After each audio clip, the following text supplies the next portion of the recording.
Verdict. We, the jury, finds as follows. The defendant is not guilty. So say we all, this 25th day of February, 2022, juror number 2, foreperson.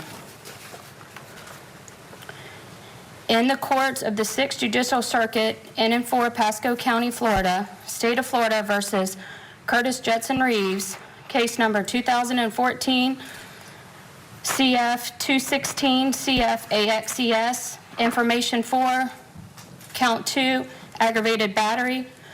Verdict. We, the jury, finds as follows. The defendant is not guilty. So say we all, this 25th day of February, 2022, juror number 2, foreperson. Shocking moment for many folks, including myself. I mean, I was here on the air. We brought you that verdict on Friday here during closing arguments. Curtis Reeves set free by this jury.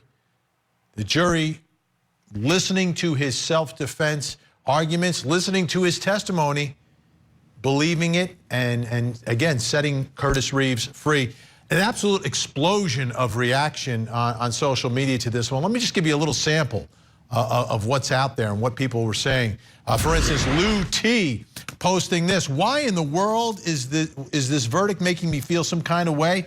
No justice for Chad. My heart is broken.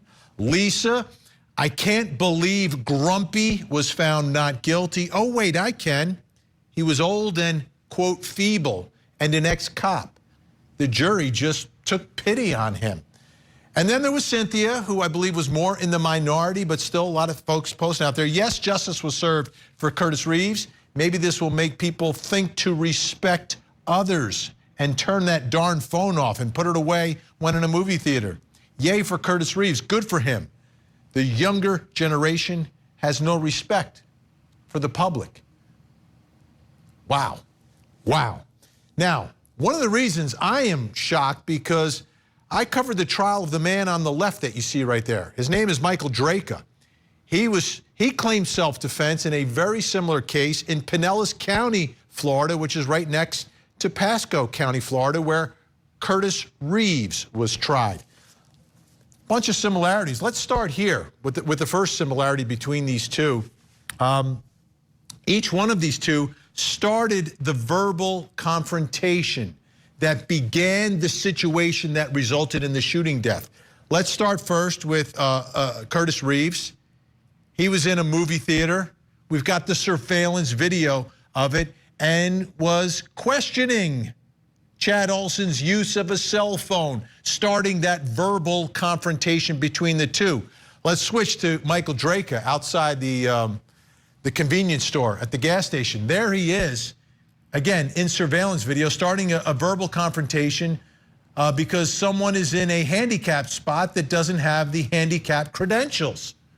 So both situations were started by the defendants. Now, let's take a look at the physical confrontation. And in both cases, the shooting victims start the physical confrontation.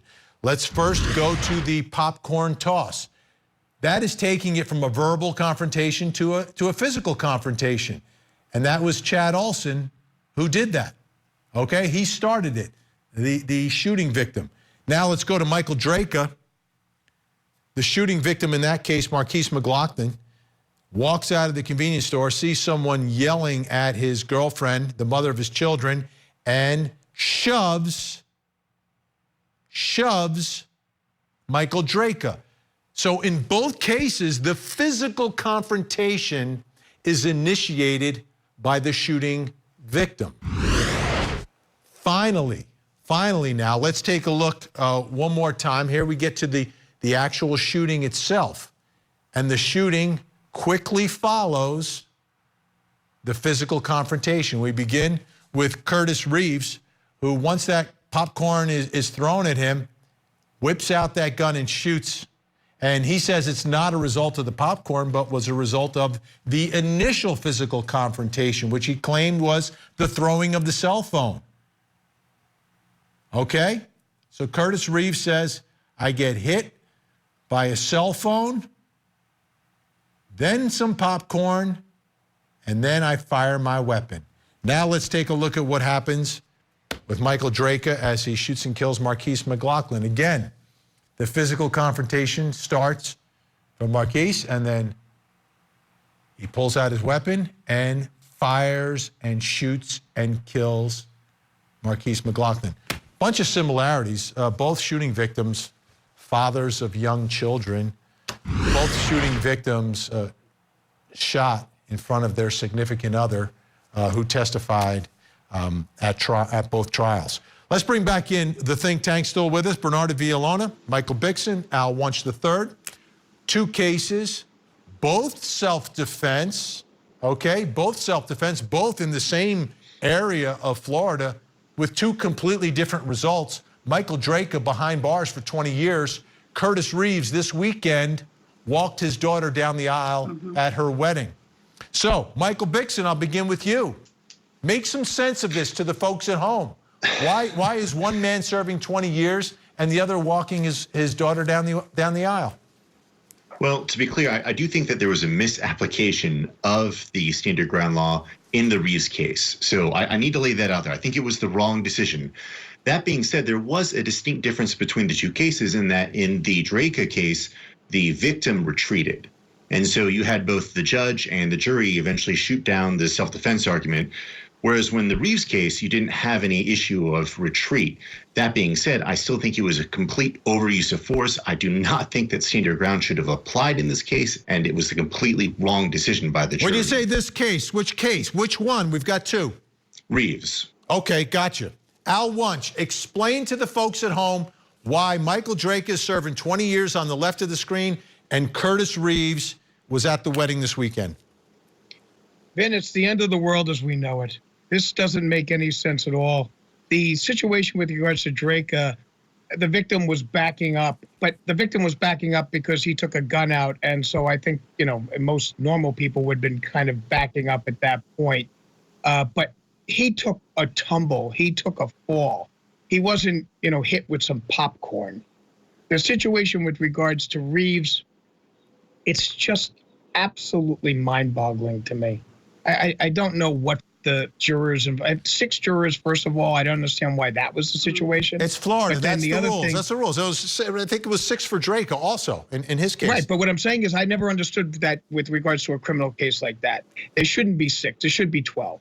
There really needs to be 12 people sitting there deliberating. And that's what we have in Jersey. But what you just told me is that Drejka took a tumble, was actually shoved, but he was found guilty.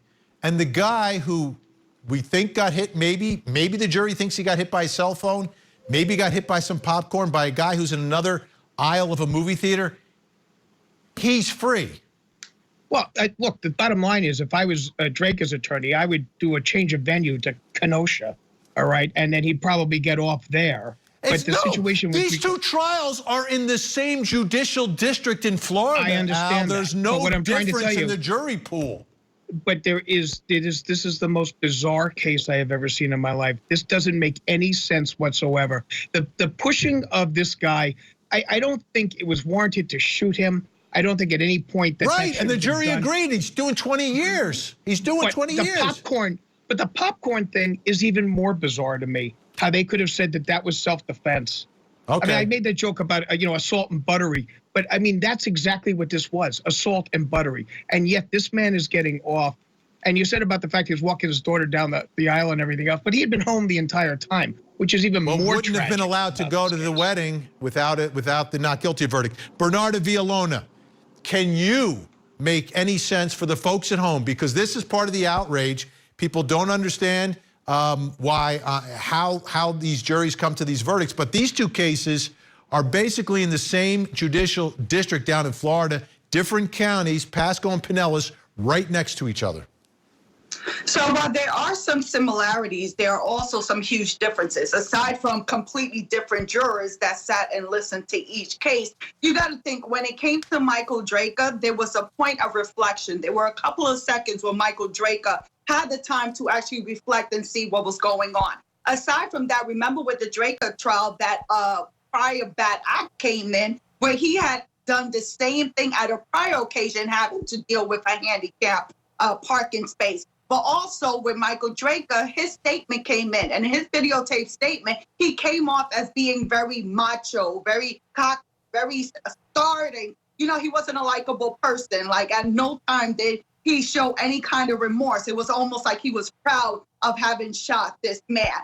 Also, aside from that, he did not testify at the trial. So there was no testimony. The jury did not hear from Michael Drejka. When we look at Curtis Reeves, we're looking at a much older man, a man that's 70-something years old, and also was a cop who served his county, who served those same people that are on that jury pool. And aside from that, he came off as a much more sympathetic guy when he testified. Like people actually could see their grandfather or an older person when they were listening and looking at Curtis Reeves testifying. So those are the huge differences. One testified, one didn't. Different defense attorneys. Curtis Reeves' defense attorneys were much, much stronger in the sense that they were very strong at going at the prosecution and breaking apart their case. So I don't think necessarily that the jury had any doubt in the sense of, oh my God, he definitely did not do it. He definitely did not intend to kill him. I think that they probably think maybe he did, but the prosecution didn't prove that beyond a reasonable doubt. All right.